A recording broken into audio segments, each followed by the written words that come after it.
Hello everyone, आप सभी का स्वागत है कॉमर्स स्पॉटलाइट में। मैं आयुषी आज आपके साथ शेयर करने वाली हूँ एक और बहुत इम्पॉर्टेंट सक्सेस स्टोरी जो कि है निकिता की। एंड कैसे उन्होंने अपना जेआरएफ अचीव किया, किस तरीके से प्रिपरेशन की। और हम सबके बहुत सारे सवाल होते हैं जब हम इस प्रिपरेशन को स्टार्ट करते हैं, तो वो सारी चीज़ें हम जानते हुए चलेंगे और कैसे किस तरीके से स्ट्रेटजी क्या अपनाई सो दैट उन्होंने अपना जेआरएफ क्वालिफाई कर लिया, और किस तरीके से उनका पढ़ने का पैटर्न था, पेपर 1 पेपर 2 को कैसे मैनेज किया, ये सारी चीज़ें सीखेंगे। एंड एक और ख़ास चीज़ है, वो ये है कि इन्होंने पीएचडी में भी एनरोलमेंट ले लिया है। तो पीएचडी के साथ साथ कैसे इस एग्जामिनेशन के लिए प्रिपेयर किया, क्योंकि जब भी हम कोई दो काम कर रहे होते हैं तो टाइम मैनेज करना बहुत मुश्किल हो जाता है। एंड जो ऐसा काम है जो बहुत ज़्यादा आपका टाइम लेता है, ऑब्वियसली फुल टाइम पीएचडी अगर आप कर रहे हो तो बहुत ज़्यादा टाइम वहाँ पे जाता है। तो किस तरीके से जेआरएफ भी मैनेज किया और साथ ही साथ पीएचडी भी मैनेज किया, वो सारी चीज़ें भी सीखते हुए हम चलेंगे। तो वेलकम है आपका निकी, आपके अपने चैनल पे। बिल्कुल आपने इस चैनल से पढ़ाई की है एंड ये चैनल आई होप कि आपके जैसे सभी एस्पिरेंट्स को कुछ अच्छा प्रोवाइड कर पाए। एंड आप सभी स्टूडेंट्स जो क्वालिफाई कर रहे हो इस एग्जामिनेशन को, वो ये प्रमाण देता है कि हाँ कुछ अच्छा हम कर रहे हैं। तो आपका सबसे पहले तो वेलकम है इस चैनल पे। एंड बिल्कुल आप सभी को बताइए कि किस तरीके से ये जर्नी की स्टार्टिंग आपने की, कैसे ये जर्नी शुरू हुई और किस तरीके से आपने अपना जो है एग्जाम क्वालिफाई किया, वो सारी चीज़ें हम सीखते हुए चलेंगे। थैंक यू मैम, मुझे कॉमर्स स्पॉटलाइट का एक हिस्सा बनाने के लिए आज thank you so much.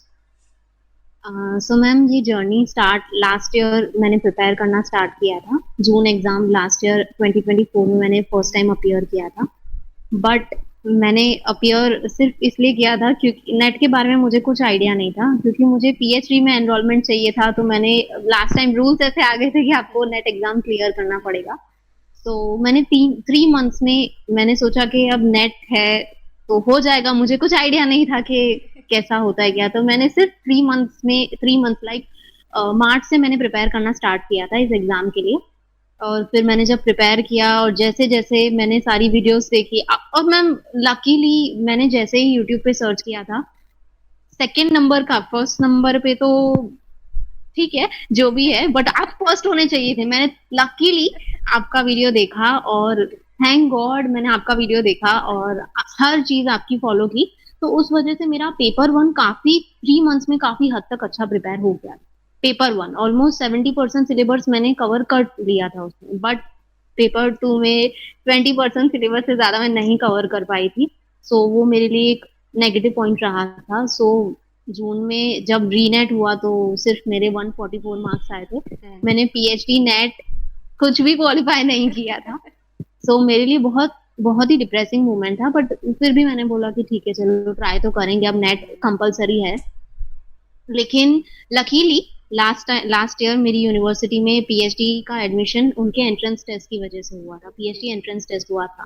That was the last chance जो यूनिवर्सिटी ने पीएचडी एंट्रेंस टेस्ट निकाला था, बिकॉज उसके बाद नेट के ऊपर ही सब कुछ होने वाला था। तो मैंने सोचा कि चलो अब आ ही गया है नोटिफिकेशन तो उसमें अपियर करते हैं। तो 3 मंथ्स में मैंने जितना आपसे पढ़ा वो मेरे लिए पीएचडी एंट्रेंस टेस्ट में, मतलब उसकी वजह से मैम यू वोंट बिलीव कि मैंने पीएचडी एंट्रेंस टेस्ट में मेरी यूनिवर्सिटी में फर्स्ट स्कोर किया। अरे ग्रेट ग्रेट ग्रेट।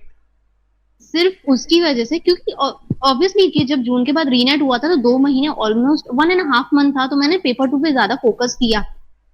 तो उस वजह से मैंने जितना पढ़ा उसकी वजह से मैंने पीएचडी में फिर एडमिशन ले लिया। तो वो नेट नहीं हुआ बट मेरा पीएचडी में एनरोलमेंट हो गया, तो वो भी एक बहुत बड़ा अचीवमेंट था। बट फिर कोर्स वर्क स्टार्ट हो गया था तो दिसंबर अटेम्प्ट मैं नहीं दे पाई थी कि मेरा कोर्स वर्क, उसके ऊपर मुझे रोज यूनिवर्सिटी 7 to 8 आवर्स मुझे स्टार्टिंग में जाना पड़ता था, तो मैं नहीं दे पाई थी। बट फिर जनवरी से मैंने फुल डेडिकेशन के साथ बोला कि नहीं, दिस टाइम तो जून में मुझे करना ही करना है, चाहे कुछ भी हो जाए। सो वो एक चीज थी। तो मैंने आपकी चैनल को, अब मैंने बोला मैंने एक्चुअली मेरे पीएचडी में जितने भी स्टूडेंट्स थे मैंने उनसे सजेशंस लिए थे कि कौन सी चैनल को फॉलो करना चाहिए, तो सबने बोला, बट थैंक गॉड मैंने अपने इंस्टिंक्ट्स पे भरोसा रखा और थैंक गॉड मैंने आपके चैनल को ज्वाइन किया। और मैम हमेशा आप, अदिति मैम, आप बोलते हो कि कोई भी एक सोर्स को लो और आप उसके ऊपर फुली ट्रस्ट करो। ये बात 101% सही है। क्योंकि आप एक चीज अगर 10 सोर्स से पढ़ रहे हो तो वो कोई पॉइंट का नहीं है। बिल्कुल। इससे अच्छा आप एक ही सोर्स से सब कुछ पढ़ो। तो मैंने वही किया और फिर जनवरी से लेके मार्च तक ऑलमोस्ट मेरा सिलेबस पेपर 1 का तो मेरा कवर था 70%, तो मैं उसका रिवीजन ही करती थी। पेपर 2 मैंने कवर किया और उसके बाद मैंने मार्च में फाइनल डिसाइड किया, मार्च अप्रैल में, कि मुझे अब इग्निशन बैच तो डेफिनेटली ज्वाइन करना ही करना है, कुछ भी हो जाए।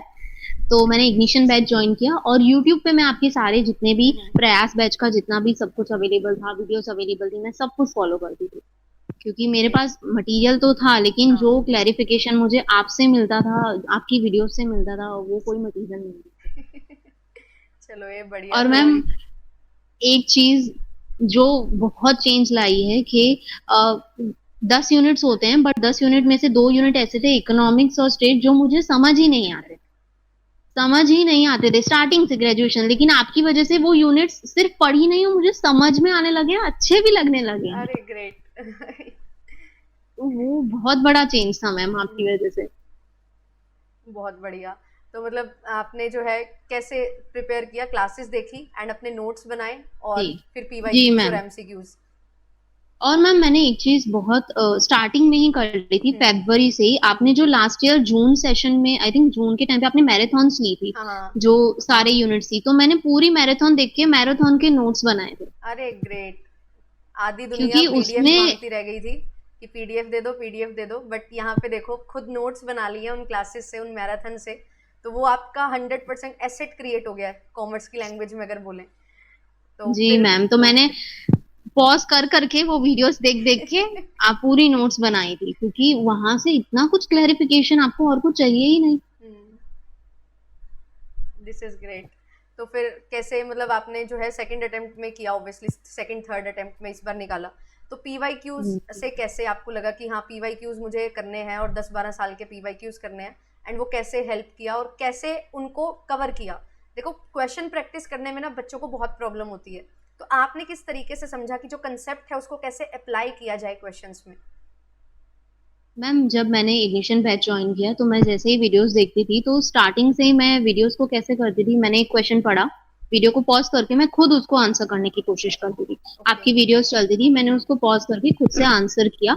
और अगर गलत है तो आप सिर्फ आंसर पे नहीं बट पूरे कॉन्सेप्ट पे फोकस करवाते थे। वो एक बहुत नई चीज थी कि अगर मैंने कोई यूनिट नहीं पढ़ा है, कोई टॉपिक नहीं पढ़ा है, तो भी मुझे इग्निशन बैच से वो टॉपिक समझ आ गया।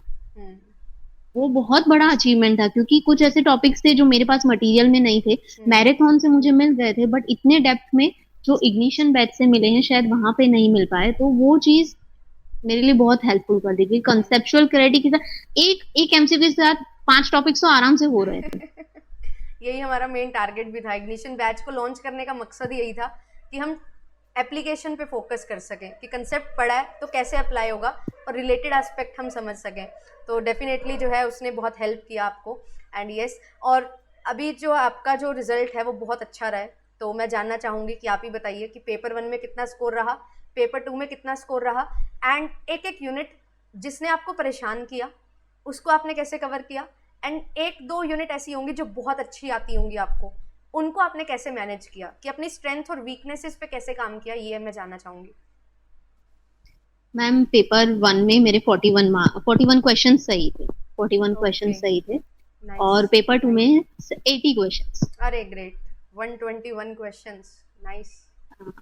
जी मैम 80 79, सॉरी मैम, अच्छा। वन मेरे हाँ, एक्चुअल 119। 240 स्कोर है, तो राइट 79 क्वेश्चंस और 41 क्वेश्चंस पेपर 1 में थे। Great great. तो पेपर 2 के लिए तो मैम जैसे मैंने वीडियोस देखी थी उसकी वजह से, लेकिन 10 यूनिट्स में से अगर कोई यूनिट्स जो मुझे बहुत परेशान करते थे, जैसे मैंने आपको बताया इकोनॉमिक्स और स्टेट, लेकिन वो भी मेरा जो कंसेप्ट आपकी वजह से क्लैरिफाई हुआ है, तो मैं वो यूनिट्स कर पाई। और फिर मुझे ये समझ आया कि ये यूनिट्स एक्चुअल में स्टैटिक और थोड़ी बहुत एप्लीके कॉन्सेप्चुअल ज्यादा है, हाँ। कि आप उसमें अपना कॉन्सेप्चुअल ही जताओ। वो चीजें बहुत हेल्पफुल रही मुझे, ग्रेट तो ग्रेट। वो चीजों से मैंने किया। और पेपर 1 में जो यूनिट्स मुझे बहुत डिफिकल्ट लगते थे वो हायर एजुकेशन था और पीडीई था, पीपल डेवलपमेंट एनवायरनमेंट, वो यूनिट मुझे बहुत डिफिकल्ट लगता था। बट लकीली मैम इस बार पीडी में ऐसे क्वेश्चंस नहीं थे कि आप अगर थोड़ा बहुत भी लॉजिक लगाओगे तो वो निकल जाएंगे, थोड़ा बहुत भी आप उसमें लॉजिक, तो उस वजह से इस बार हो पाया था। तो फिर हायर एजुकेशन कैसे कवर किया? लाइक अभी जो बच्चे हैं ना, अभी क्लासेस होती है मेरी, तो यही बोलते हैं कि मैम हायर एजुकेशन जो है ना ये नहीं समझ आ रहा, समझ तो आ जाएगा बट बहुत लेंदी है। तो आपने उसको कैसे कवर किया? कि करना तो पड़ेगा ही, ऑब्वियसली सिलेबस का पार्ट है, बट कैसे उसको कवर किया कि कवर भी हो जाए और ज़्यादा टाइम भी ना लगे? मैम मैंने पीवाईक्यू के थ्रू किया था, और थोड़ा बहुत मैंने मटेरियल जो मैंने कलेक्ट किया था उसके थ्रू किया था, और यूट्यूब पे जेआरएफ अड्डा पे जितने भी हायर एजुकेशन की वीडियोस सीखे, कॉन्सेप्ट की वीडियोस सीखे, हाँ। जैसे कि एजुकेशन की जो पॉलिसीज थी वो बहुत इंपॉर्टेंट रहती है हायर हाँ। एजुकेशन में, तो वो सारी मैंने देखी थी। और उसके बाद पीवाईक्यूज पे ज्यादा फोकस किया था, क्योंकि एट द एंड ऐसा हो गया था कि अब ये यूनिट नहीं हो रहा है तो हम पूरा तो नहीं छोड़ सकते हैं। हाँ। तो पीवाईक्यू से काफी कुछ उसमें भी कॉन्सेप्चुअल अंडरस्टैंडिंग बहुत मिल गई। हाँ, यही पीवाईक्यू जो है मैंने वो आपको बहुत हेल्प कर देते हैं कि जो पूरा समुद्र है उसमें से हमारे काम की कौन सी मछली है वो हम पकड़ लें, और वो पीवाईक्यूज बहुत अच्छे से हेल्प कर देते हैं। तो ये तरीका रहा। और एक चीज़ मैं आपसे जानना चाहूँगी, टाइम मैनेजमेंट के इश्यूज अगर आए तो उसको कैसे आपने टैकल किया? क्योंकि इतना अच्छा स्कोर करना ऐसा तो है नहीं कि एक दिन में हो गया होगा, चैलेंजेस बहुत आए होंगे। तो वो चीज़ कैसे मैनेज की, और नोट मेकिंग पे किस तरीके से काम किया? सबसे इम्पोर्टेंट चीज़ होती है वो जो समझा है, पढ़ा है, उसको अपने शब्दों में लिखना और अपने लिए लिखना कि मुझे समझ आ जाए। तो वो कैसे किया आपने? यहाँ पे बहुत सारे बच्चे जो हैं वो मार खा जाते हैं। मैम नोट मेकिंग तो मैंने आपसे ही सीखा था, मैराथन्स में आपकी जैसी नोट्स थी मैंने जैसे देखा, तो क्योंकि मैं पहले जब लास्ट ईयर जैसे मैं जून में नोट्स बनाती थी, हम्म। और उसके बाद जब मैंने जनवरी में इस बार बनाया बहुत डिफरेंट था।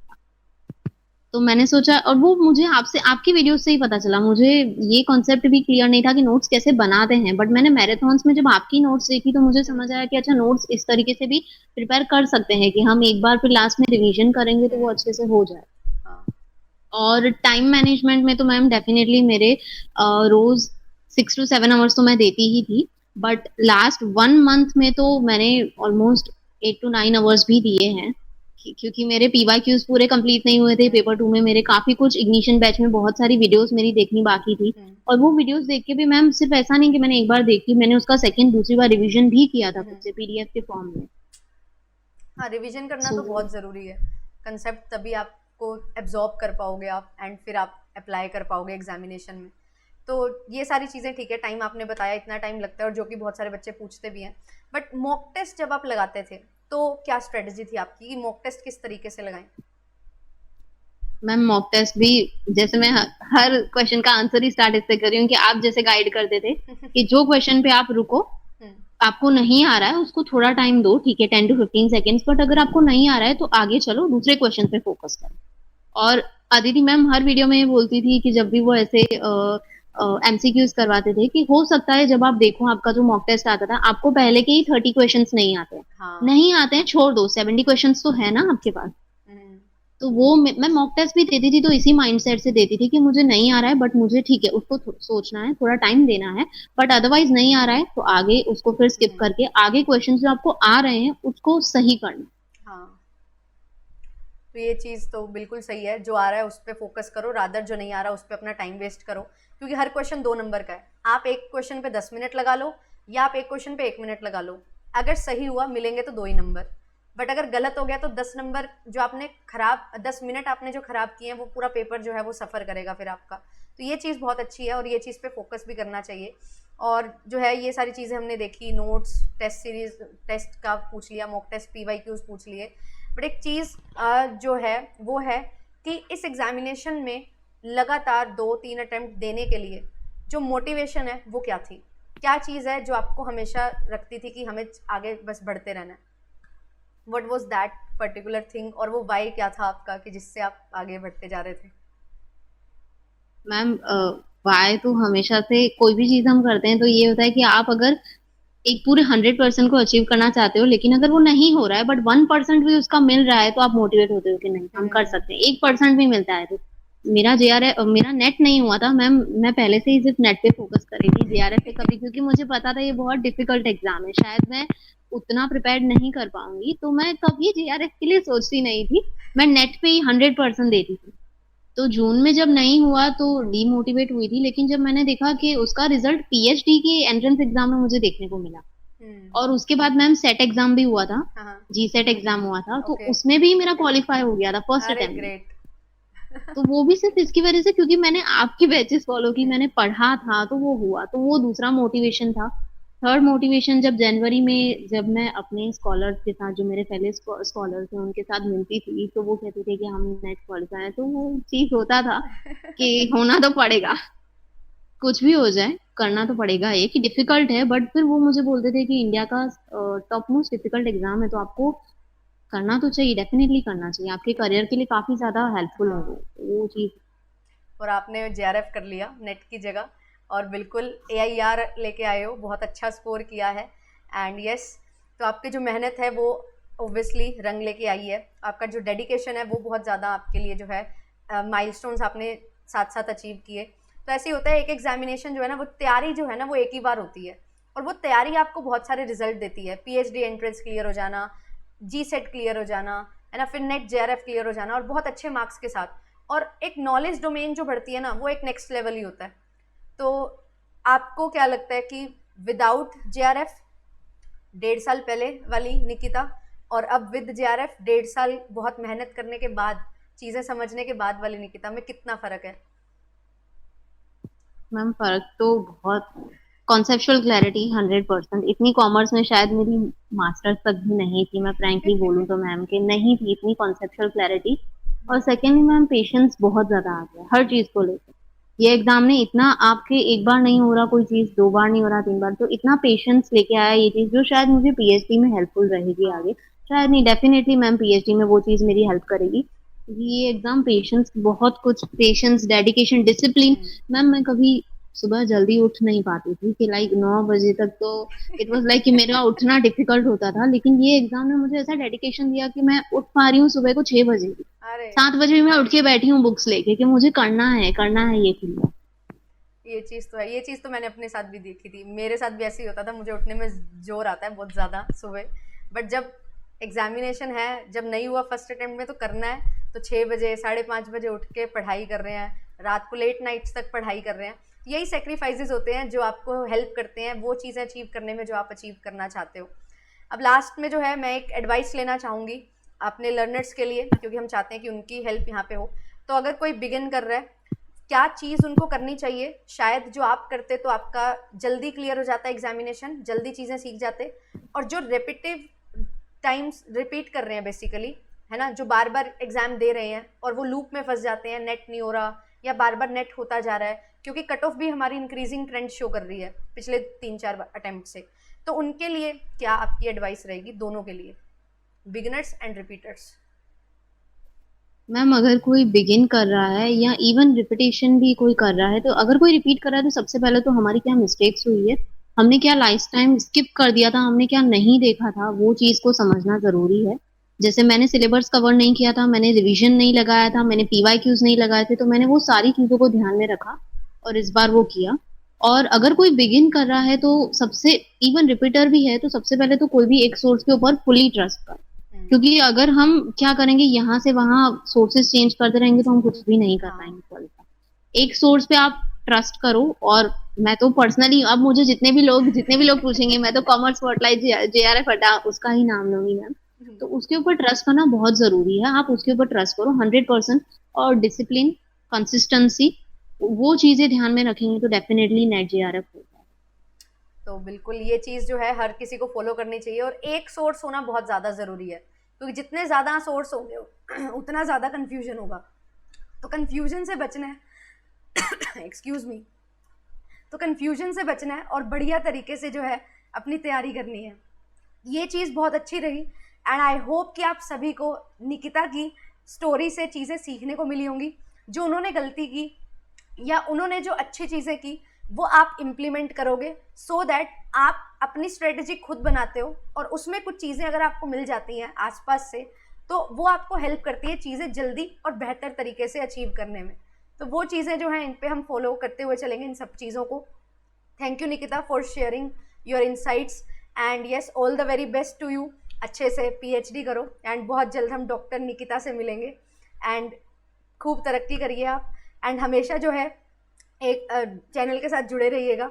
एंड ऑफ कोर्स जो भी बच्चे जिनको भी कुछ भी गाइडेंस चाहिए वो ज़रूर कमेंट सेक्शन में लिख सकते हैं। एंड कॉन्ग्रेचुलेशंस का मैसेज भी आ जाना चाहिए फॉर निकिता, क्योंकि उन्होंने बहुत मेहनत से ये मुकाम हासिल किया है और अपने लिए जो है अपनी जर्नी को बहुत ईजी बनाया है, क्योंकि पीएचडी करना अपने आप में एक बहुत मेजर टास्क है और जब आपके पास कुछ फाइनेंशियल सपोर्ट नहीं होता तो और ज़्यादा मुश्किल हो जाता है। बट ये सब डेफिनेटली उनके पास जो है JRF आ गया है जो उनको बहुत ज़्यादा हेल्प करेगा, उनकी जर्नी बहुत अच्छी और आसान बनाएगा। एंड यस, बढ़िया बढ़िया जगह पे कॉन्फ्रेंसेस अटेंड करो, आप इंटरनेशनल कॉन्फ्रेंसेस अटेंड करो, बढ़िया घूमने फिरने जाओ, JRF आ रहा है अब तो अब आपका, तो ये सारी चीज़ें चलती रहेंगी। एंड यस, आप सभी के लिए एक इम्पॉर्टेंट चीज़ है, अगर आप जुड़ना चाहते हैं, पढ़ना चाहते हैं हमारे साथ JRF अड्डा के साथ, तो दिसंबर 2025 के लिए आपकी क्लासेस जो है स्टार्ट हो चुकी हैं। फाउंडेशन बैच में आप लोग ज्वाइन कर सकते हो। कंप्लीट पेपर 1 एंड पेपर 2 का सॉल्यूशन मिलेगा एंड इसी बैच में आपको इग्निशन बैच भी मिलेगा। तो इग्निशन बैच बहुत इंपॉर्टेंट है। इग्निशन बैच से बहुत सारे सिलेक्शंस हमें देखने को मिलते हैं और इस बार रिसर्च गाइडेंस पे भी हम काम करते हुए चलेंगे, तो आप सभी जो हैं वो ज्वाइन कर सकते हैं। एंड कुछ भी आपको डाउट्स हैं रिलेटेड टू पीएचडी, वो भी सारी चीज़ें आपकी टैकल होती हैं और यहाँ पे आप कमेंट्स में भी डाल सकते हो। निकिता ज़रूर जो है उनके लिए रिप्लाई करेंगे आपको। एंड जो भी हेल्प हो सकती है हमारी तरफ से, कॉमर्स स्पॉटलाइट बाय JRF अड्डा की तरफ से, वो चीज़ें हम करने की कोशिश आपके लिए करते रहेंगे। Thank you so much. मिलेंगे आपसे नेक्स्ट सेशन में इसी तरीके से। बने रहिए चैनल के साथ, सब्सक्राइब कर लीजिए चैनल को, वीडियो को लाइक एंड शेयर करिए और क्या नया आपको सीखने को मिलता है हर सक्सेस स्टोरी से ज़रूर बताया करो, सो दैट इसी तरीके से और सेशंस आपके लिए हम लाते रहें एंड आपकी जर्नी को और अच्छे से जो है आपकी जर्नी ईजी बना सकें, अच्छे तरीके से आप चीज़ें सीख सको, उस पर हम अपना काम कर सकें। Thank you so much. मिलेंगे आपसे नेक्स्ट सेशन में।